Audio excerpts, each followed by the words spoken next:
बिस्मिल्लाहिर्रहमानिर्रहीम। Hi guys, this is Ahmed and welcome to my YouTube FMP. I hope कि आप सब ठीक होंगे एंड आई होप कि आप लोगों ने जो है वो लास्ट वीक में एक बड़ा ही मज़ेदार किस्म का प्रॉफिट भी इंजॉय किया होगा।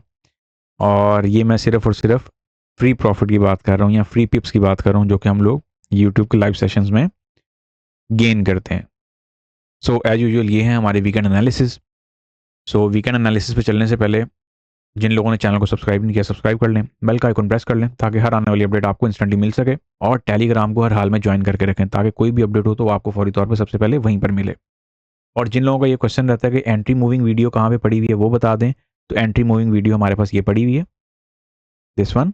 और जिन लोगों का क्वेश्चन ये रहता है कि जो हमारे पास 3080 की वीडियो है वो कहाँ पे पड़ी हुई है या फिर 3080 की वीडियो का लिंक नहीं मिल रहा, तो आप लोग जब स्क्रॉल डाउन करेंगे तो आप लोगों को यहाँ पे ये लिंक मिल जाएगा। ये थंबनेल वाली वीडियो जो है वो आप लोगों ने देखनी है, दिस वन 3080 की वीडियो। ठीक है, कोई क्वेश्चन वगैरह हो तो आप लोग पूछ सकते हैं। अच्छा जी, एज यूजुअल ये हैं हमारे वीकली एनालिसिस। कोशिश करूंगा कि टू द पॉइंट ही बात हो। अच्छा, राइट नाउ हमारे पास जो पिक्चर चल रही है, अब ये तो आप लोग समझ ही चुके हैं कि आरएसआई की पावर क्या है और आरएसआई क्या है। वो इस मार्केट का जायंट रिवर्सल टूल है। अगरचे मार्केट ने कल ऑल टाइम हाई भी लगाया, जिसे हम लोग एटीएच भी कहते हैं, और कहाँ पे लगाया 3600 के साइकोलॉजिकल लेवल की। आई होप कि आप लोगों को जो साइकोलॉजिकल लेवल्स हैं उनकी अहमियत भी अब समझ में आ गई हो। और जो कि मैं हमेशा कहता होता हूँ कि 00 और 50 के जो डिजिट्स हैं, जो साइकोलॉजिकल डिजिट्स हैं, उन पे आप लोगों ने नजर रखनी है। आरएसआई को पढ़ना है और 3080 को पढ़ना है। इससे ज्यादा आपको किसी चीज को समझने की जरूरत नहीं है। मार्केट कल टॉप से गिरी है, किस पे गिरी है?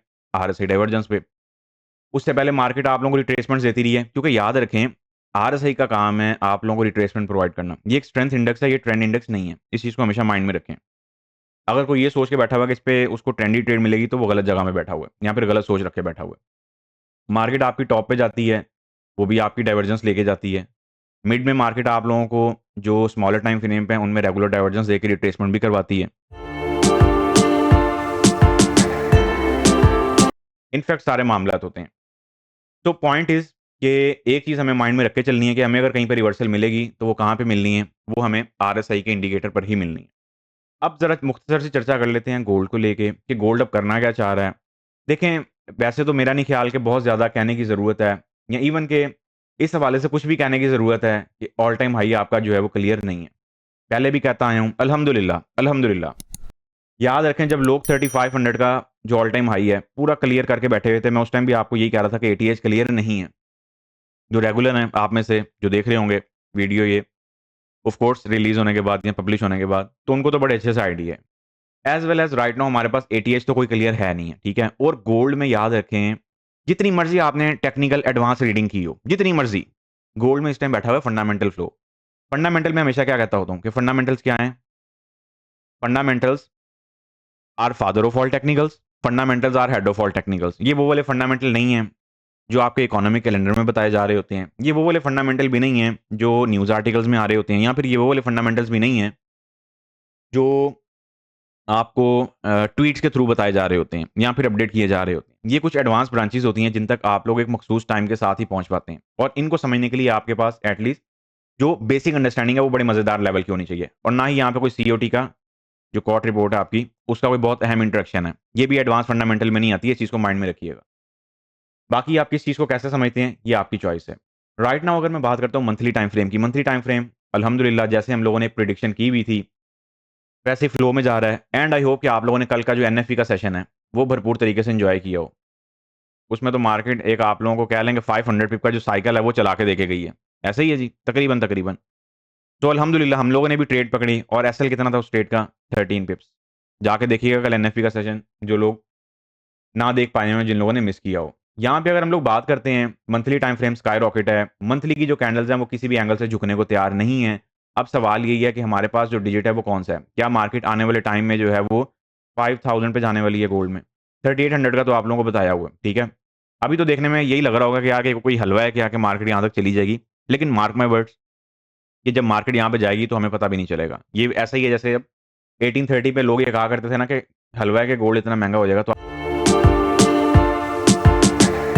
आज रिज़ल्ट आप लोगों के सामने ही है सारा। अभी की अगर हम लोग बात करते हैं जस्ट मंथ का स्टार्ट है, हाँ, ये ज़रूर हमें सरप्राइज़ मिल सकता है कि ये महीना पूरा महीना मार्केट जो है ये वाली कैंडल इसी तरह बुलिश मोमेंटम अपना या फिर बुलिश कैंडल जो है हमें देखने को मिले और क्लोजिंग जो है वो कुछ डोजी फॉर्मेशन में हो जाए। यहाँ पे आके मार्केट जो है वो कुछ क्लोजिंग दे दे कुछ ऐसी फॉर्मेशन में। ये कुछ एक्सपेक्टेशन हम लोग कर सकते हैं और उसके बाद मार्केट आपकी डाउन साइड पे आ सकती है। लेकिन ये एक एक्सपेक्टेशन है। इसमें आप लोगों के पास रेजिस्टेंस बिकम सपोर्ट के स्ट्रक्चरल एरियाज़ भी हैं।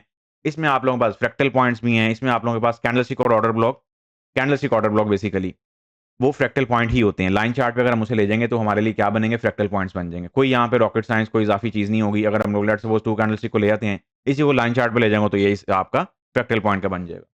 लेकिन बहरहाल हमारे पास जो पिक्चर है डाउनवर्ड पर्सपेक्टिव से वो फ़िलहाल कुछ क्लियर नहीं है। ये बात तो क्लियर है कि मार्केट कल के दिन में या फिर लास्ट वीक जो हमारे पास ये है, उसमें मार्केट वाफ़िर मिकदार में लोगों के अकाउंट लेके जा चुकी है। इस टाइम जो रिटेलर मार्केट में है वो सिर्फ़ वही है या तो जिनके अकाउंट हेज हैं वो बैठे हुए हैं या फिर जो बेचारे एक क्वांटिटी होगी जो पूरा मार्जिन डाल के बिल्कुल एक आखिरी उम्मीद पे बैठे हुए हैं कि शायद मार्केट अभी नीचे आ जाए। जैसा कि मैंने आप लोगों को बोला था कि डाइवर्जेंस यहाँ पे आई थी, उसने रिट्रेसमेंट दी। उसका काम रिट्रेसमेंट देना। उसके बाद मार्केट ने हाई ब्रेक की और मार्केट आपके ऊपर क्योंकि सेल साइड के लिए स्ट्रक्चर नहीं मिला। अगर मैं ओवरऑल बात करता हूँ, हम लोग पहले भी इसी चीज़ की चर्चा में थे, अभी भी उसी चीज़ की चर्चा से ही कहानी स्टार्ट करेंगे कि जब तक मार्केट इस बुलिश चैनल के अंदर नहीं आती है, मार्केट आपकी बुलिश है। इसको मतलब ब्रेक इन करे, यहाँ पे आए और यहाँ पे आप लोगों को कुछ रिवॉर्ड वगैरह दे। ओवरऑल मार्केट बुलिश प्रेशर में है। और यस, ये हमारे पास एक फ़र्ज़ी बात ज़रूर है। फ़र्ज़ी के पर्सपेक्टिव से इसको लेंगे कि मार्केट आपकी एक बुलिश ट्रेंड में जा रही है। कब इस ट्रेंड लाइन का ब्रेकआउट होगा या फिर इस रैली का ब्रेकआउट होगा तो मार्केट नीचे आएगी एंड सो ऑन। लेकिन फ़िलहाल इनिशियली ऐसी कोई पिक्चर मुझे नज़र नहीं आती है। हाँ, रिवर्सल के लिए हमें क्या है कि आरएसआई को माइंड में रखना पड़ेगा। जब भी हमें रिवर्सल मिलेगी वो आरएसआई पे मिलेगी। टाइम फ्रेम कोई भी हो सकता है और आरएसआई इस मार्केट का जायंट रिवर्सल टूल है। पढ़ा हुआ है आप लोगों ने, वेल एंड गुड है। नहीं पढ़ा तो डेफिनिटली आपको पढ़नी चाहिए। और ये वो टूल है, याद रखिएगा, इस मार्केट का जो आपको आज नहीं तो कल पढ़ना पड़ेगा। ज़रा डी1 के टाइम फ्रेम पे एक मुख्तसर सी चर्चा करते हैं। डी1 का टाइम फ्रेम फिलहाल तो आपके पास नीचे आने के मूड में नहीं है। Resistance become support longer term picture में ये पड़ा हुआ है। फिर हमारे पास रेजिस्टेंस बिकम सपोर्ट की पिक्चर पड़ी है। फिर हमारे पास ये पिक्चर पड़ी हुई है। हम लोग ये उम्मीद कर रहे थे कि मार्केट 3500 को टैप करेगी और अगेन बड़े बुरे तरीके से गिरेगी, जो कि 3300 या फिर 3200 तक जो है मार्केट आपकी गिर सकती है। बट अनफॉर्चुनेट ऐसा नहीं हुआ और मार्केट ने एक और ऑल टाइम हाई लगा दी है। याद रहे ये ऑल टाइम हाई अभी क्लियर फिलहाल इनिशियली तो क्लियर नहीं है। आगे मज़ीद ऑल टाइम हाई भी लग सकते हैं। इस चीज़ को माइंड में रखते हुए चलें, मेरा यही मशवरा है। और हर डिप से मैं इसका बायर हूँ। पहले भी मैंने आप लोगों को यही बोला था, आज भी आप लोगों को यही बोल रहा हूँ। हर डिप से मैं गोल्ड का बायर हूँ। और यहाँ पे अगर हम लोग बात करते हैं कि हमें यहाँ पे किस चीज़ का ख़्याल रखना है, फिलहाल मार्केट ने यहाँ पे आप लोगों के पास काफ़ी अरसा या फिर काफ़ी टाइम मार्केट ने एक चैनल बनाया हुआ था, उसको मार्केट ने ब्रेक किया और मार्केट आपकी अपसाइड पे चली गई है। अब इसका ऑफ कोर्स मार्केट ने यहाँ पे कोई रीटेस्ट वगैरह तो नहीं दिया, लेकिन जिस तरीके की या फिर जिस लेवल की ये रेंज थी, ये वही रेंज है जिसको हम लोग काफ़ी अर्सा चर्चा में लाते रहे हैं। इस रेंज के ब्रेकआउट के बाद ऑफ कोर्स मार्केट में हम लोग कुछ ऐसी रैली तो एक्सपेक्ट कर रहे थे। अगर हम एनएफपी की बात करते हैं तो एनएफपी का डाटा यूएसडी के लिए कोई बहुत मज़ेदार डाटा नहीं रहा। अनएम्प्लॉयमेंट की बात करते हैं तो वो भी 4.3% जो है वो अनएम्प्लॉयमेंट रेट जो है वो भी 4.3% पे गया है। अनएम्प्लॉयमेंट रेट इंक्रीज़ हुआ है। और जब-जब याद रखें अनएम्प्लॉयमेंट रेट इंक्रीज़ होता है तो फिर डेफिनिटली मार्केट में आप लोगों को एक ऐसी सूरत-ए-हाल का सामना करना पड़ता है। लेकिन अल्हम्दुलिल्लाह हम लोग प्रॉफ़िट में रहे। टाइमली वही बात है, जो लोग एसएल लगा रहे हैं, चीज़ों को समझ रहे हैं, वो आगे से आगे बढ़ते चले जा रहे हैं। जो लोग एसएल नहीं लगा रहे हैं, डेफिनिटली वो फँसे हुए हैं और मज़ीद फँसते ही रहेंगे, याद रहे। ठीक हो गया? अब यहाँ पे हमारे पास फिलहाल जो सबसे पहला रेजिस्टेंस बिकम सपोर्ट का जो एरिया है, ये हमारे पास एक एसबीआर स्ट्रक्चर था जो कि राइट नाउ क्या बनने जा रहा है, रेजिस्टेंस बिकम सपोर्ट का स्ट्रक्चर। मार्केट में स्ट्रक्चर 2 ही तरह के हैं, उससे ऊपर सब ख़याली पुलाव है, याद रखिएगा। अगर आप लोग समझना चाहें तो वही बात है और ना समझना चाहें तो फिर डेफिनिटली इस पे वर्किंग अपनी खुद करें ताकि आपको आइडिया हो। एक प्रेडिक्शन तो आप लोगों के पास ये वाली क्लियर हो गई है कि 3500 से ऊपर-ऊपर मार्केट आपकी फिलहाल बाय साइड पे जाने के मूड में है और मार्केट यहाँ से मज़ीद पोटेंशियल रखती है अपसाइड पे जाने का। इस चीज़ को माइंड में रखते हुए चलिएगा। रेजिस्टेंस बिकम सपोर्ट का स्ट्रक्चर यहाँ पे बैठा हुआ है और इसको ज़रा कुछ क्लियर चार्ट पे ले जाते हैं, बल्कि इसी पे कन्वर्सेशन कर लेते हैं। ये हमारे पास वो लगे हुए हैं जो हम लोग डेली बेसिस पे प्रॉफिट के पीएनएल कर रहे होते हैं ना, ये उनके प्रॉफिट्स लगे हुए हैं। फिलहाल तो मार्केट यहाँ पे मैं ये समझता हूँ कि अगर मार्केट 3500 में अपकमिंग वीक में 3500 से नीचे चली जाए तो एक बहुत बड़ी अचीवमेंट होगी एक रिटेलर के लिए। ये कुछ ज़ोन्स हैं और ऑफ कोर्स इनमें 830-80 को आप लोगों ने नहीं भूलना। इनमें आप लोगों के पास 30-80 का जो इंटरेक्शन है वो रहेगा, ठीक है। ये यहाँ पे मैं कुछ लेबल लगा रहा हूँ और मैं ये एक्सपेक्ट कर रहा हूँ फिलहाल तो देखें मार्केट आपकी स्काई रॉकेट है। और यहाँ पे अगर आप लोगों को मैं कुछ अपकमिंग वीक के लिए अभी आगे चल के पीएनएल तो ऑफ कोर्स हम लोग लगाते होते हैं और मैं लगा के दूँगा। ऐसा नहीं है कि मार्केट चाहे चाँद पे ही क्यों ना चली जाए, हम लोग यहाँ पे अपना पीएनएल वाला सिलसिला जो है वो जारी रखेंगे। एक पिक्चर आप लोगों के पास ये सॉलिड है। विद द टारगेट ऑफ 3700 कर लें, 1000 पिप का साइकिल मिल सकता है। अब मार्केट यहाँ से कब गिरेगी, कब नहीं गिरेगी, एक बड़ी लंबी स्टोरी है। लेकिन उस चक्कर में अगर आप लोग बाइंग मिस कर देंगे तो भी फँसे रहेंगे। अब अगर लेट्स सपोज़ मैं आपको यहाँ पे ये कह दूँ कि जी मार्केट जो है फुल आपकी टॉप पे गई हुई है और यहाँ से मार्केट एकदम गिर जाए, तो उसको गिरने के लिए भी कोई ना कोई रीज़न्स चाहिए। As well as extensional pictures आप लोगों के पास D1 के टाइम फ्रेम पे बन रही हैं, उनको प्ले करने की कोशिश करें। डाउन साइड के कुछ टारगेट ज़रूर पेंडिंग है, लेकिन वही बात है कि मार्केट को उन तक पहुँचने के लिए काफ़ी एफर्ट या फिर स्ट्रगल करनी पड़ेगी, ठीक है? एक हमारे पास ये बड़ा बेहतरीन लेवल है, जहाँ तक मार्केट आपकी आ सकती है, ठीक है? यहाँ पे मैं कुछ लेवल्स लगा देता हूँ आप लोगों को। ये लेवल बड़ा इंपॉर्टेंट है, ठीक है? D1 के टाइम फ्रेम पे जाएँगे, ये हमारे पास रेजिस्टेंस पे कम सपोर्ट का लेवल है। और इससे ऊपर-ऊपर वही बात है, छोटी-छोटी बेसिस पड़ी हुई हैं, जिनको मार्केट जो है वो एक माइनर सपोर्ट के तौर पे प्ले कर रही है और जिनको आप लोग भी बेहतर तरीके से देखते हुए प्ले कर सकते हैं। ये वाला जो आरबीएस है ना, ये बड़ा खतरनाक आरबीएस है। तमाम नज़रें इस टाइम इस आरबीएस पे हैं, ठीक है जी? इस पे नज़र रख के बैठिएगा। और अगर हम लोग रेगुलर चार्ट पे आते हैं, अपनी ड्राइंग वाले चार्ट पे आते हैं, तो यहाँ पे हमारे पास मार्केट ने अगेन जो हमारे पास एक बुलिश ट्रेंड लाइन आ रही थी, मार्केट ने उसको क्या किया अगेन ब्रेक इन कर दिया, जो कि खतरनाक साइन था।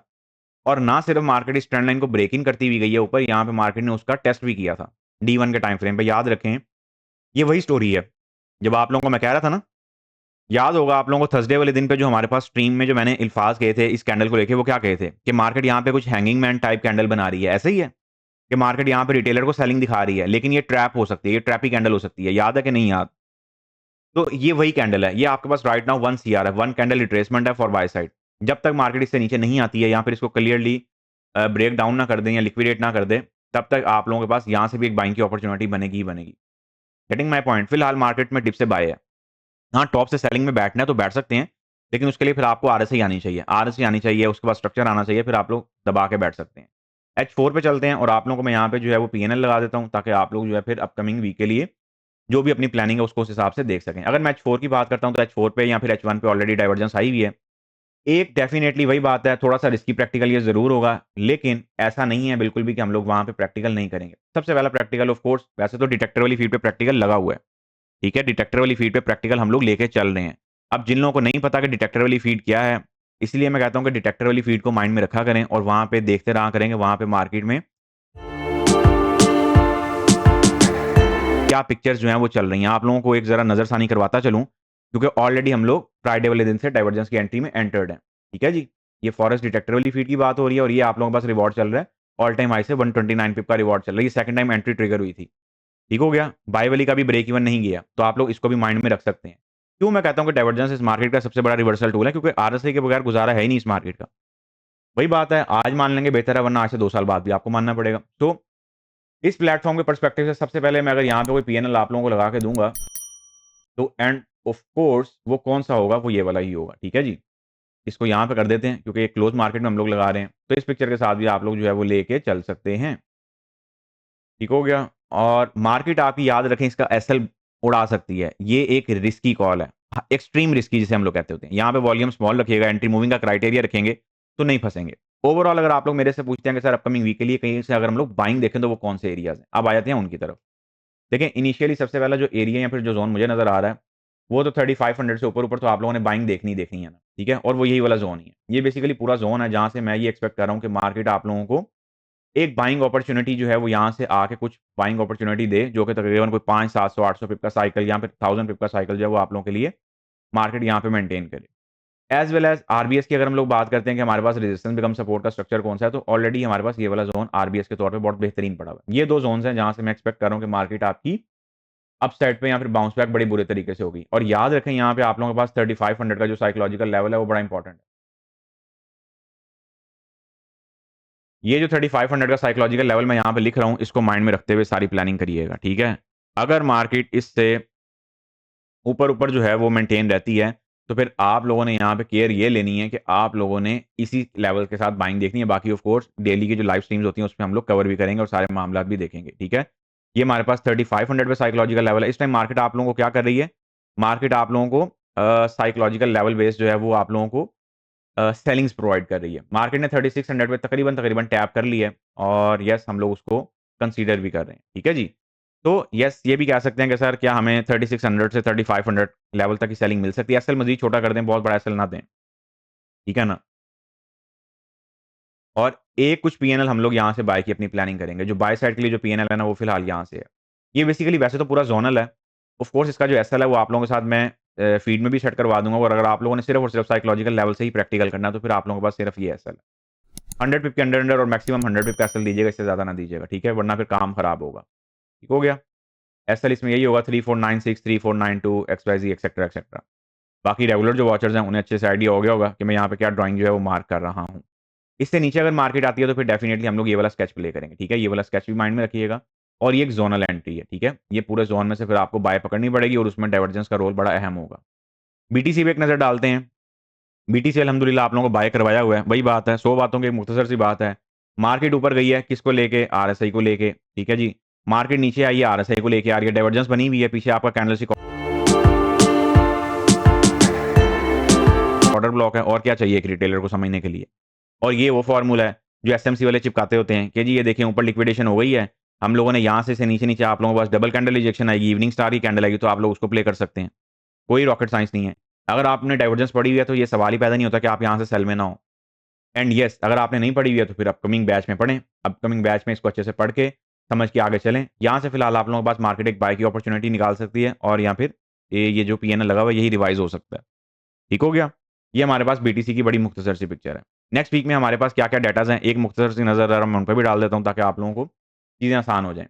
मंडे से अगर हम लोग स्टार्टअप लेते हैं तो मंडे को हमारे पास क्या है, मंडे को फिलहाल एक क्या कहते होते हैं, यूएसडी का तो यहाँ पे कोई इवेंट नज़र नहीं आ रहा, लेकिन लाइट इकोनॉमिक कैलेंडर है। ट्यूसडे वाले दिन की अगर हम लोग बात करते हैं तो यूएसडी के कुछ डेटाज़ नज़र आ रहे हैं, लेकिन डाटे हो ना हो वही बात है, मार्केट फंडामेंटल फ्लो में है और गोल्ड तो आपका वैसे ही सेफ है एसेट है ना। तो गोल्ड को इससे कोई फ़र्क नहीं पड़ता कि छुट्टी है, इवेंट है या नहीं। एनुअल सेशन में मूवमेंट आती होती है और वो आ ही जाती है। अच्छा, वेडनेसडे की अगर हम लोग बात करते हैं तो वेडनेसडे वाले दिन हमें यहाँ पे कोर पीपीआई का डाटा दिखाया जा रहा है, मंथ ओवर मंथ का, और पीपीआई है। अच्छा, इस दफ़ा इन्होंने क्या किया, इस दफ़ा इन्होंने पीपीआई पहले रख दी है और सीपीआई बाद में रख दी है। अच्छा जी, डिजिट्स की अगर हम लोग बात करते हैं तो डिजिट्स यहाँ पे काफ़ी डिफरेंस दिखाए जा रहे हैं, और ये बताया जा रहा है कि जी डिजिट्स जो हैं वो इंप्रूवमेंट की तरफ जा रहे हैं, मतलब रिड्यूस होने की तरफ जा रहे हैं। तो येस हमारे पास अपकमिंग वीक में जो पिक्चर है वो हमारे पास हाइलाइटेड इवेंट कौन-कौन से हैं, सीपीआई और पीपीआई। केयरफुल रहने वाला वीक है, लेकिन उसका मतलब ये नहीं है कि आपको मज़े-मज़े की अपॉर्च्युनिटीज़ नहीं मिलेंगी। सब कुछ मिलेगा और एक बेहतर अंदाज में मिलेगा। थर्सडे वाले दिन की अगर हम लोग बात करते हैं तो थर्सडे वाले दिन हमारा काफ़ी रॉकिंग होने वाला है। क्यों? क्योंकि यूरो ज़ोन में पॉलिसी स्टेटमेंट, फिर उसके बाद सीपीआई, इंशाल्लाह आप लोगों के साथ लाइव होऊँगा मैं इन्वेस्ट सेशन में। अब ये देखना आप लोगों का काम है कि इस फीड पे होता हूँ फॉरेक्स मनी वाली पे या फिर फॉरेक्स डिटेक्टर वाली पे होता हूँ। और यूएसडी की अगर हम लोग बात करते हैं तो सीपीआई डाटा हमें यहाँ पे देखने को मिल रहा है। यहाँ पे सीपीआई के जो डिजिट्स हैं ना, ये देखें, अब ईयर ओवर ईयर में जो सीपीआई है वो इंक्रीज़ होने की तरफ जा रही है, या फिर हमें ये बताया जा रहा है कि यहाँ पे मार्केट जो है उसके डिजिट इंक्रीज़ हो रहे हैं। कहानी में बड़ा ज़बरदस्त किस्म का क्लाइमेक्स आने जा रहा है, और केयर लीजिएगा। मेरा मशवरा यही है, ऐसे लगा के काम करिएगा। अनएम्प्लॉयमेंट रेट, एक्सवाईज़ेड और कुछ मुख्तसर से डेटाज़ होंगे। फ्राइडे वाले दिन वही बात है, फ्राइडे की जैसे कल इन्होंने एक रिटेलर की क्लोजिंग खराब की है, खास तौर पे सेलर्स की, तो फ्राइडे वाले दिन अगेन मार्केट आप लोगों की क्लोजिंग खराब कर सकती है, इस डाटा की मद में। एक नज़र जो यूएस ऑयल का जो सिग्नल हमारा चल रहा है, अल्हम्दुलिल्लाह, अल्हम्दुलिल्लाह। Again once again US oil का सिग्नल कितने पिप प्रॉफिट में जा रहा है? 440 प्लस पिप के रिवॉर्ड में। फिलहाल मैं इसी पीएनएल के साथ जो है वो सेल में हूँ और बैठा भी हूँ। दो ही बातें आप लोगों को बोली थी। फर्स्ट वन कि यूएस ऑयल में 65 के लेवल से नीचे हम सेलर हैं, और 65 के लेवल से ऊपर अगर मार्केट जाएगी तो हम लोग बायर बनेंगे। अल्हम्दुलिल्लाह वंस अगेन मार्केट यहाँ पे रिवॉर्ड दे रही है। मैक्सिमम लॉट का प्रॉफिट यहाँ पे निकाल लें, 10 टू 20%, 30% के साथ ब्रेक इवन के साथ चलने देना चाहें तो वो आपकी चॉइस है। भैया यही मुख्तसर सी पिक्चर है, कोई कहानी में इजाफी रॉकेट साइंस नहीं है। तो guys, see you on Monday live stream. Until then take care of yourself. अच्छे से अपना वीकेंड एंजॉय कीजिएगा, क्योंकि अपकमिंग वीक हमारे पास काफ़ी बिजी होगा और काफ़ी अपॉर्चुनिटीज़ वाला भी होगा। ये मान अल्लाह, टेक केयर, दुआ में याद रखें। अल्लाह हाफ़िज़।